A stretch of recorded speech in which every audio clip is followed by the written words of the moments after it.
raw problema sa pag-utang, basta lalago tayo at maganda ang balik. Yan pong giniti Pangulong Bongbong Marcos kahit para mangutang ang bansa para sa mga programang magpapaunlad sa maraming Pilipino. Nasa frontline ng balitang yan, Maricel Halili. Nito lang nakaraang linggo nang tumaas ang Trust at Performance Rating ni Pangulong Bongbong Marcos sa survey na ginawa ng Okta Research.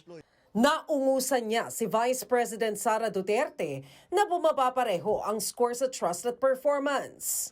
Pero dedma sa mga numero na ito ang Pangulo. Yan ay kahit pa kapansin-pansin ang kaliwat ka ng pag-anunsyo niya ng mga programa para sa publiko. Kabilang ang diskwento sa pamasahe sa LRT at MRT at ang 20 pesos kada kilo ng bigas. We don't work according to surveys, not really. What we do is, if is there a way, pag may nagre-reklamo, sinasabi, mahabang pila sa PhilHealth, anong pwede natin gawin para mas maginhawa? Ibinida rin ni PBBM na liliit na rin ang subsidiya ng pamahalaan sa 20 pesos na bigas. Unti-unti na rin kasi nilang inaayos ang mga dahilan kung bakit mahal ang bigas, gaya ng talamak na smuggling at problema sa produksyon. Giit pa ng Pangulo. Nung bago kaming upo, wala pa lahat yan.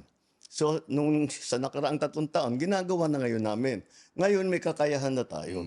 Bukod sa bigas, binida rin ni PBBM sa kanyang SONA ang Zero Balance Billing Program. Sa ilalim nito ay walang babayaran ng mga pasyente sa mga ospital ng Department of Health.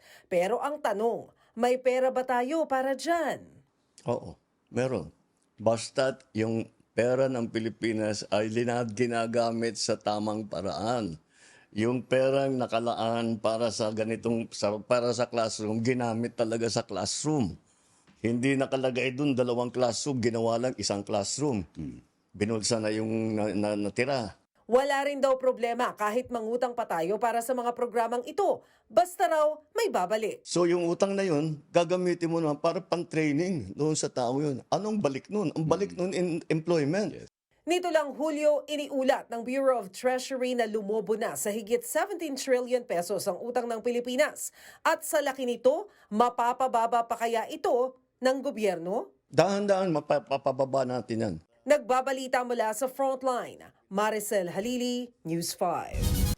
Mga kapatid, Ed Lingaw po, maging maalam at may pakialam sa mga napapanahong balita sa ating bansa.